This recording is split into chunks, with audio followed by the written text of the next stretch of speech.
जय गजानन श्री गणेश। आज हम गणेश पुराण की 73वें अध्याय पर चर्चा करने वाले हैं और गणेश पुराण का 73वां अध्याय इस प्रकार है। इंद्रदेव ने कहा कि इस प्रकार उस बालक ने 12 वर्षों तक श्री गणेश के एकाक्षर मंत्र का अनुष्ठान पूर्वक जप किया। तब उस अपूर्ण अंग वाले बालक की इतनी कठिन तपस्या को देखकर श्री गणेश दयापूर्वक उसे दर्शन देने आए और तब उस बालक ने उनकी स्तुति की। तब श्री गणेश ने उससे वर मांगने को कहा।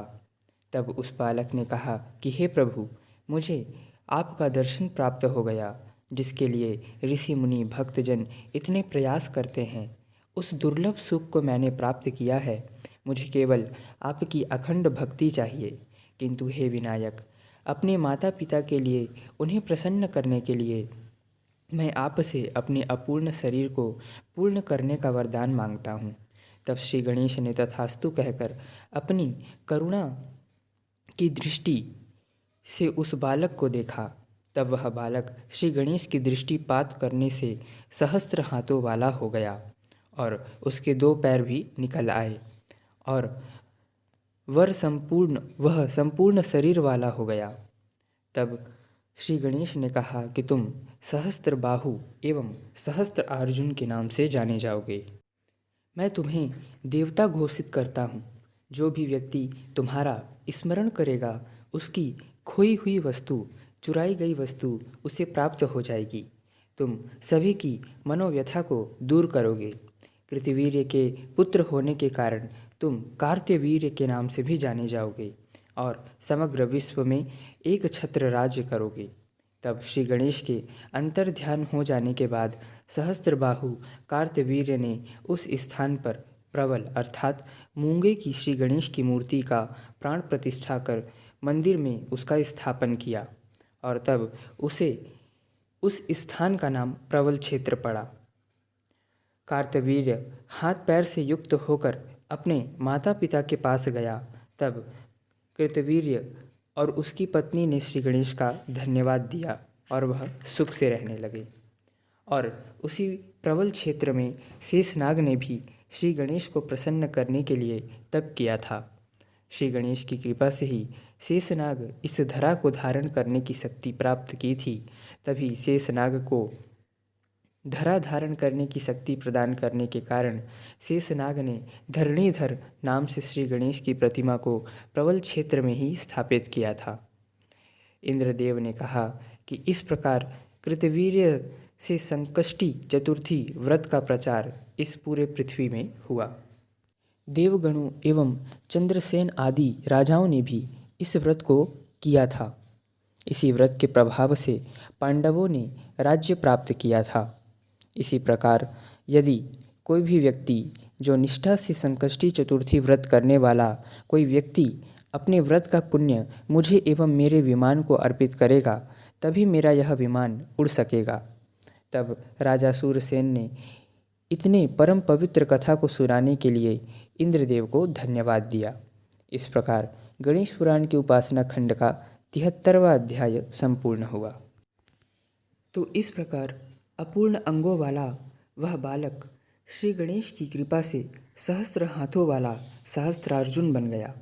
इस कथा में एक बात विशेष ध्यान देने वाली यह है कि इतना व्रत करने के बाद भी कृतवीर्य का पुत्र अपूर्ण अंगों वाला मात्र इसलिए उत्पन्न हुआ क्योंकि कृतवीर्य ने संकष्टी चतुर्थी की पूजा करते हुए जम्भाई आने के बाद असावधानी एवं आलस युक्त होकर आचमन नहीं किया था।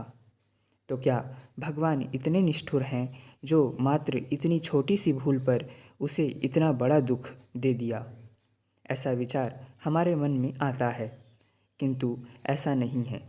इसके पीछे, इस कथा के पीछे विचार क्या है, इसे समझने की आवश्यकता है।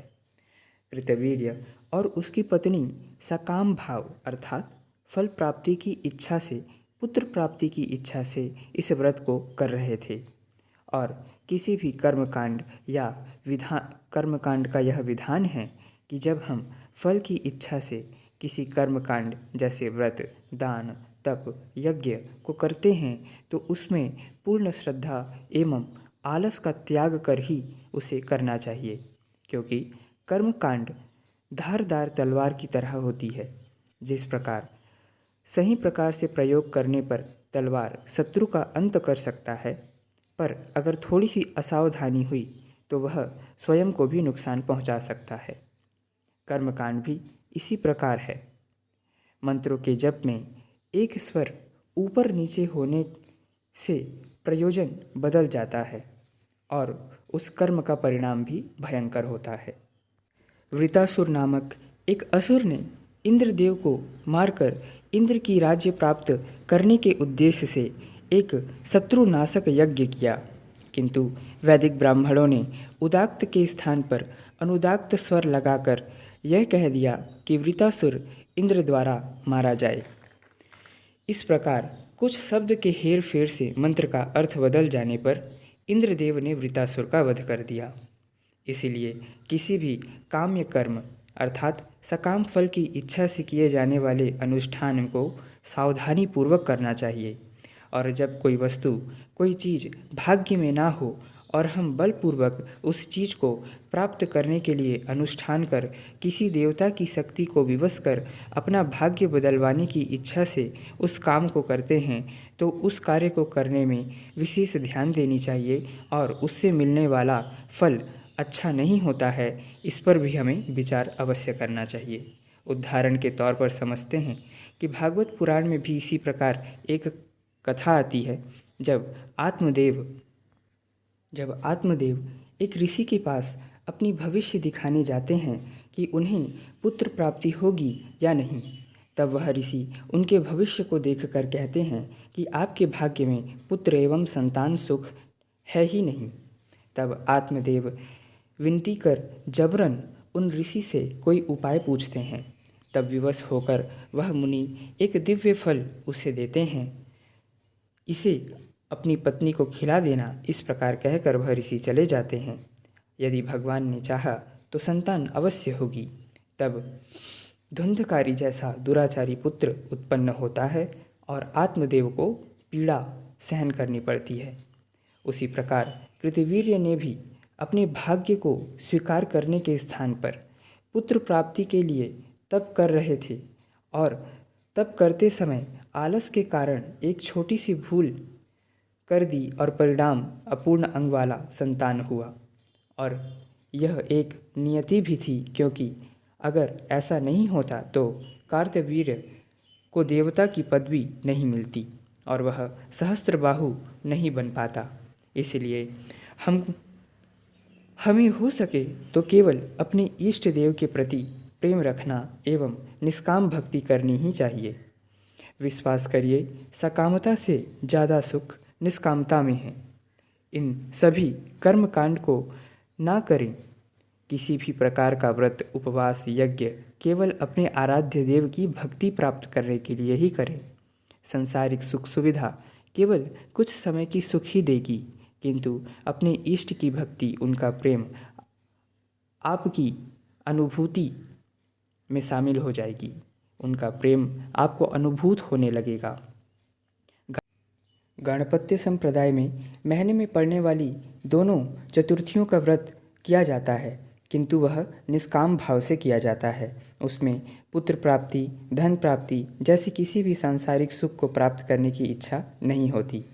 कर्मकांड वो भी किसी इच्छा से धन की, सुख सुविधा की एवं अन्य इच्छाओं की विशेष ध्यान देकर किया जाता है, तब उस विधान में, उस पूजन में हमें सामग्री, मंत्र उच्चारण जैसे विषयों पर विशेष ध्यान देना होता है, अन्यथा परिणाम भयंकर भी हो सकता है।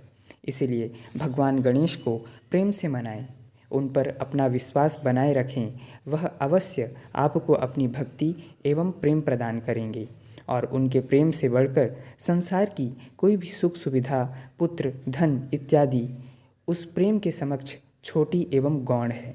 इसीलिए श्री गणेश के प्रति अपने भाव को प्रगाढ़ करें, उनकी भक्ति करें।